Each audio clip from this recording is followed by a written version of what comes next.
आप दोस्तों हम आप लोगों से बिजनेस करने का एक नया तरीका सटीक तरीका शेयर करेंगे। उस तरीके से आप अपना कम पूंजी में बिजनेस सीख सकते हैं। दोस्तों बिजनेस करने के लिए सबसे पहले क्या ज़रूरत होती है? सेल्स की कला।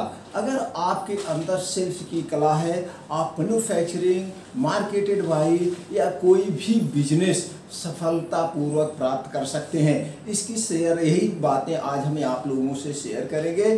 कम पूंजी में अपना ब्रांड कैसे बनाएं।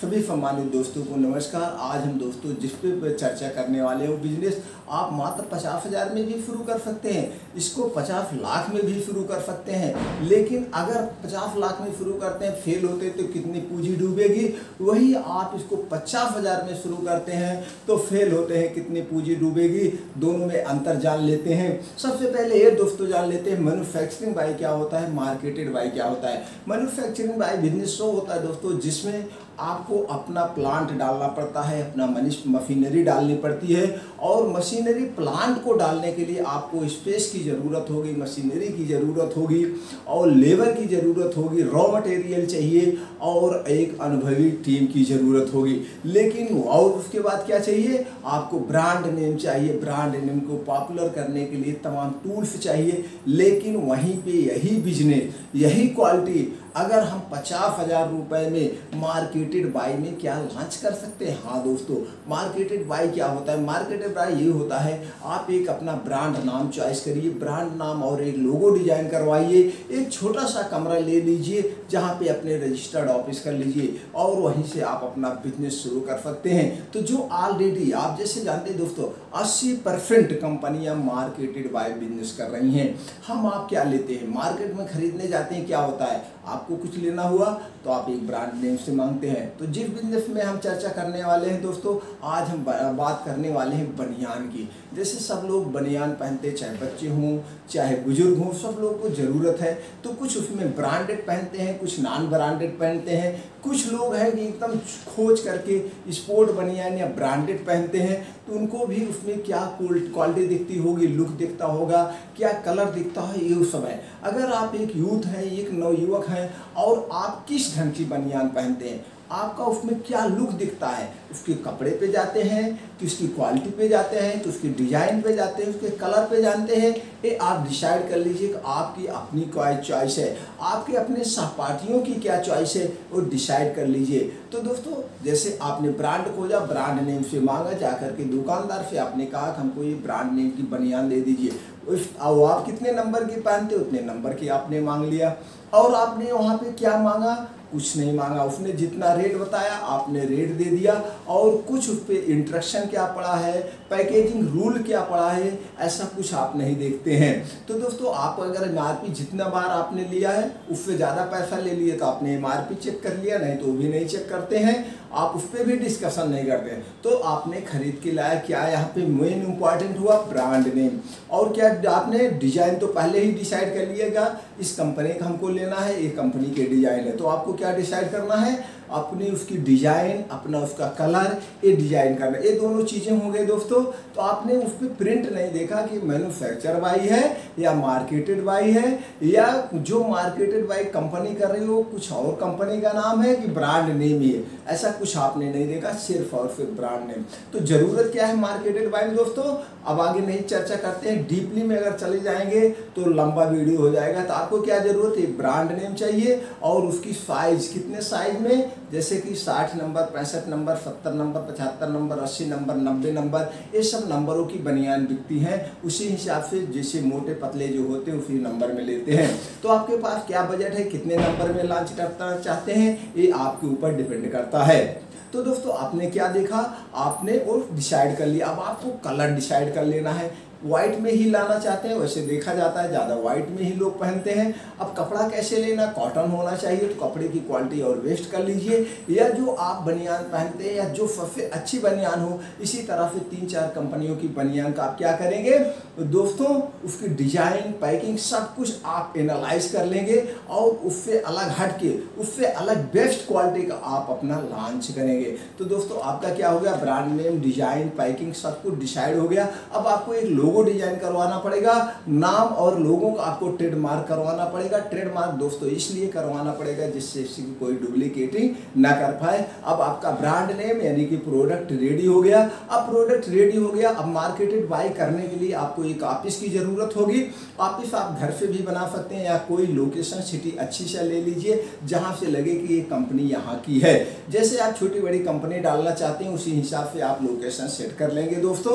ये हो गया। अब आपको वहाँ पे एक जीएसटी नंबर लेगा। GST number free of cost है। सेंटेक्स में जो एडवोकेट होते हैं उनके थ्रू भी ले सकते हैं, आप ऑनलाइन अप्लाई कर सकते हैं। वो अपने मेहनताना यानी कुछ चार्ज ले सकते हैं। अब आपको एमएसएमई रजिस्ट्रेशन करवाना है। अगर आप एमएसएमई रजिस्ट्रेशन करवा लेते हैं तो सरकार के स्टार्टअप के अंतर्गत आपको बैंकों से आसानी से कम ब्याज पे लोन मिल सकता है सब्सिडी के साथ। इसके लिए आप नियर में बैंक शाखा में संपर्क करें या जिले उद्योग कार्यालय संपर्क करके संपूर्ण जानकारी ले सकते हैं। छोटे मोटे और कागजात हैं जैसे करंट अकाउंट। अगर आप इसको बड़े में खोलना चाहते हैं तो आपको कंपनी रजिस्ट्रेशन करवाना पड़ेगा। कंपनियां 3 कैटेगरी में रजिस्टर्ड होती है, प्राइवेट लिमिटेड, ओपीसी, एलएलपी। ये तीनों में से किसी एक कैटेगरी में करवा सकते हैं।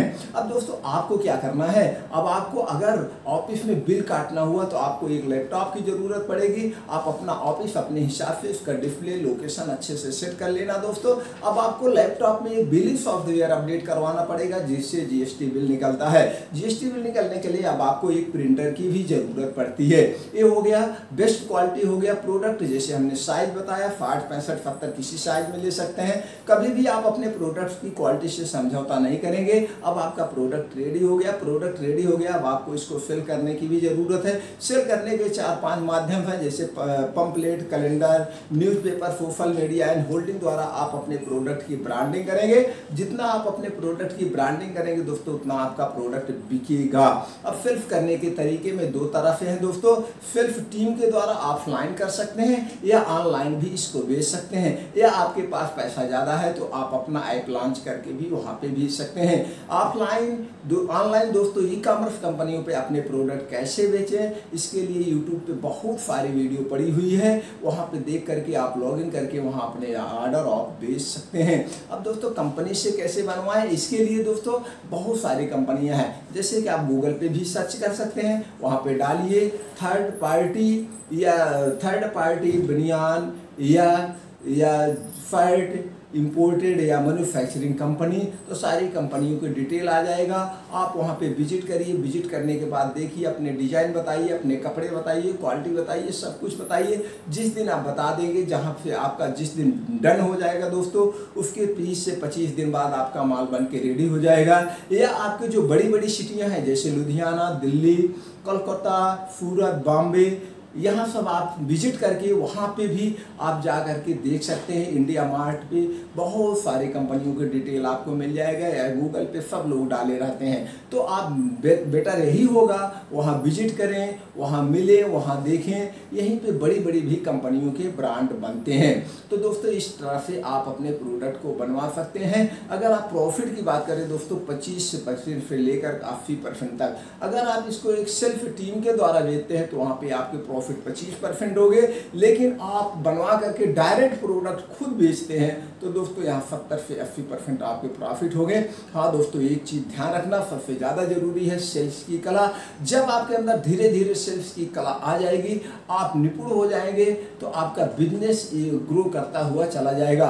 इसी तरह से 1 प्रोडक्ट से 2 प्रोडक्ट, 3 प्रोडक्ट आप बड़ी कंपनी स्थापित कर सकते हैं। लेकिन वहीं पे अगर आप मैन्युफैक्चरिंग यूनिट डालते हैं दोस्तों, वहाँ पे 10-20 लाख रुपए इन्वेस्ट करते हैं, वहाँ पे अगर एनी कारण किसी कारणवश फ्लॉप होते तो सारी पूंजी आपकी डूब जाएगी। लेकिन यहाँ पे आपने जो 40-50 हज़ार रुपए लगा करके एक साइज में बनियान को लॉन्च किया है, सेल्स की कला सीखा है, यानी केस आप कुछ हो जाता है या आप बिजनेस नहीं कर पाते हैं तो यहाँ पे आपका 40-50 हज़ार का जो आपने माल बनवाया है, जब चाहेंगे मार्केट रेट टू रेट में बेच सकते हैं। यानी कि कोई पूंजी यहाँ पे आपकी वेस्ट नहीं होगी। पूंजी जो भी वेस्ट होगी, जो आपने कागज बनवाने में खर्च किए हैं, ब्रांड को ट्रेडमार्क लेने में खर्च किए, यही पूंजी आपकी वेस्ट होगी। बाकी कोई पूंजी वेस्ट नहीं होती है। सबसे ज़्यादा कठिनाई कहाँ होती है दोस्तों? सेल्फ की कला सीखने में सबसे ज़्यादा कठिनाई यहीं पे होती है। इसलिए सेल्फ की कला सीखिए, अपने आप को इम्प्रूव करिए। उसके बाद अगर आपको लगता है कब हमारे अंदर मार्केट की छोटी मोटी सारी कमियां दूर हो गई हैं, अब मैं जो है इम्प्रूव कर सकता हूं, तो अब आप वहां पे मैन्युफैक्चरिंग यूनिट डालेंगे तो आप वहां फेल नहीं होंगे। उम्मीद करते हैं वीडियो दोस्तों अच्छा लगा। अगर अच्छा लगा और अपने यार दोस्तों के साथ ये जानकारी पहुंचा दीजिए, हो सकता है उनको कुछ हेल्प हो जाए बिजनेस खड़ा करने में। चैनल को सब्सक्राइब एंड लाइक कर दीजिए, जिससे हम और कोई वीडियो बनाएं आपके पास सबसे पहले नोटिफिकेशन पहुंच जाए। इसके लिए नोटिफिकेशन बटन ऑन कर दीजिए। दोस्तों, आपने जो 10 से 12 मिनट का अपना अमूल्य समय हमारे साथ शेयर किया, इसके लिए थैंक यू। नमस्कार।